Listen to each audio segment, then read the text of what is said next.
The Growing Access to Environmental Sustainability, or GATES Act, seeks to reduce the barriers that producers face in accessing agricultural conservation programs. Congressman John Duarte, a farmer from California, is on the coalition behind the act. He says the current adjusted gross income limitation of $900,000 disproportionately limits producers with high input costs from participating in certain USDA conservation-focused programs. The Congressman joins me on the phone this week. I'm Sabrina Halvorson. Let's get into this week's AgNet Weekly. Thanks for the call. I appreciate it. I wanted to talk to you about the GATES Act, and I just read I guess it was yesterday or earlier this week, I read the news release about this. Tell me about the GATES Act and what our listeners need to know. Well, this is a bill that I'm co-leading with Representative Jimmy Panetta. So we've got bipartisan leadership on this bill, and we're just getting rid of some silly stuff that keeps, good-sized family farmers from, being incentivized by the programs that incentivize many farmers to participate in the Conservation Reserve Program or the Environmental Quality Incentives Programs or even the Conservation Stewardship Programs. Currently, there's a $900,000 adjusted gross income limitation. So that sounds like a lot of money, but if you're in a farming operation, a family farm can have a good year, make over $900,000, and be in a position to make some of these types of investments, but be disqualified from the incentives to be able to do that. And so, in a broad sense, we want farmers doing these things, whether it's the Conservation Reserve Program or the EQIP or the Conservation Stewardship. These are things that are good for the communities and good for sustainability in general. So we don't want to block out larger farmers from being able to participate in these important programs.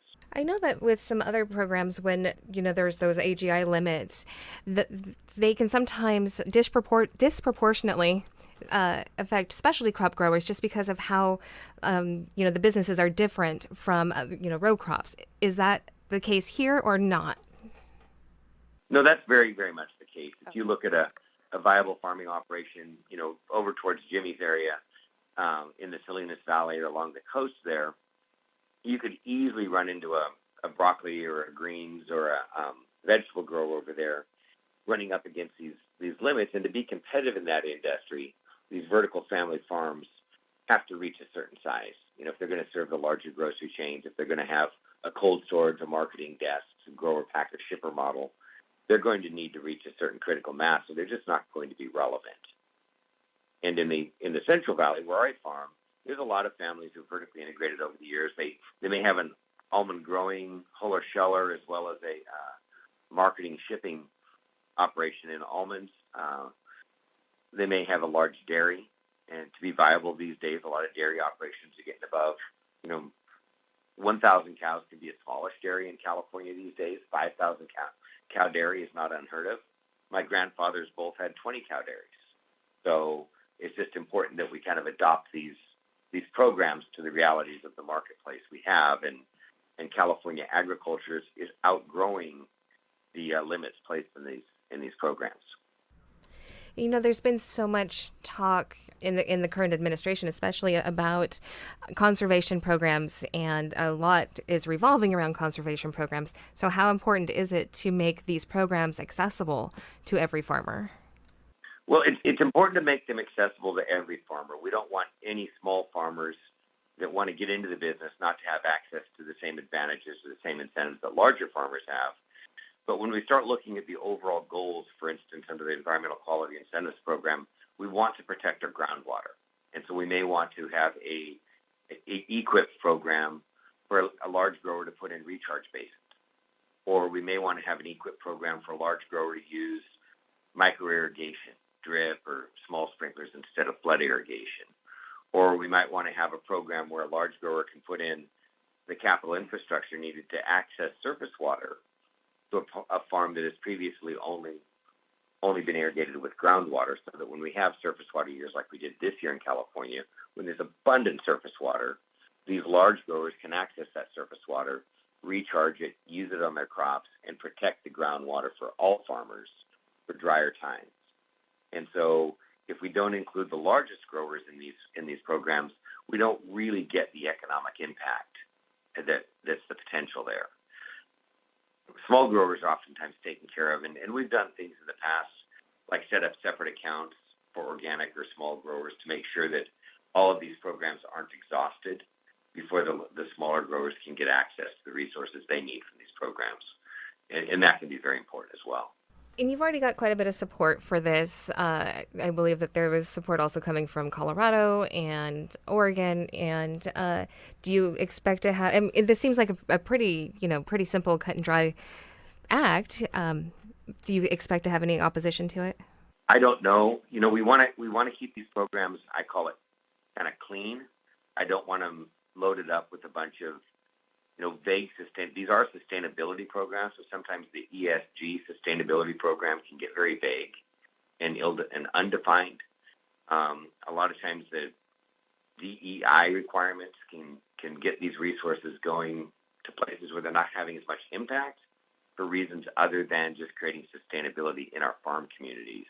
So we don't know what wrangling is left to be done to make sure that this is just a very simple bill that allows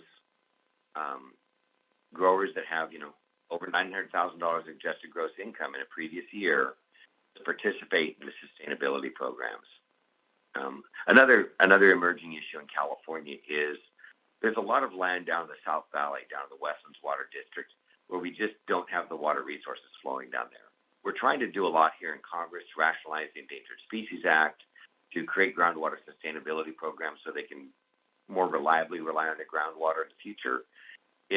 If we have the Conservation Reserve Program opened up, instead of some of these growers putting in hundreds of thousands of acres of solar panels or selling a development conservation reserve on the property that doesn't allow it to be farmed or developed in the forever future, they can participate in the Conservation Reserve Program and do a 10 to 15 year contract, and then come back and redeploy that land into farming and food production when we solve some of these ecological issues. And so we really want to make sure that as these changes are happening very, very fast in some areas in California and around the country, that we don't shut out growers who immediately need access to these programs to keep our food system viable into the future. Yeah, and no offense to present company, but government isn't really known for moving quickly sometimes when it needs to. So having these. Well, that's why I'm thankful that Representative Panetta, he had this idea. He came to me and it's like, yeah, this is obvious. I can clearly see why this is an important step to take. And so we partnered on this. I'm very, very happy that we can start off with this as a bipartisan co-led effort, and then we can add Republican supporters, David Rouser, Chuck Edwards, Lori Chavez-DeRemer. On our side, Jim Costa is a co-sponsor on the Democrat side.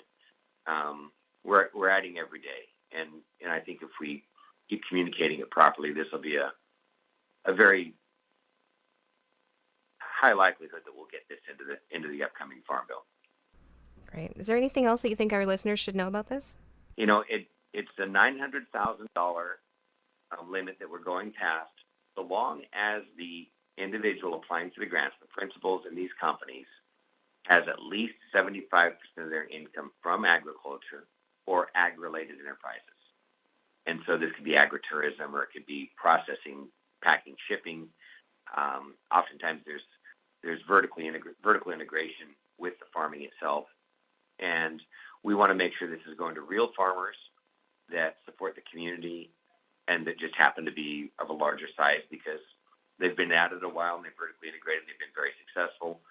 But that's who owns the land, and those are the people that can make the decisions to give real sustainability in their localities. Thank you once again to Congressman John Duarte. That's this week's AgNet Weekly. I'm Sabrina Halvorson. Thanks for tuning in.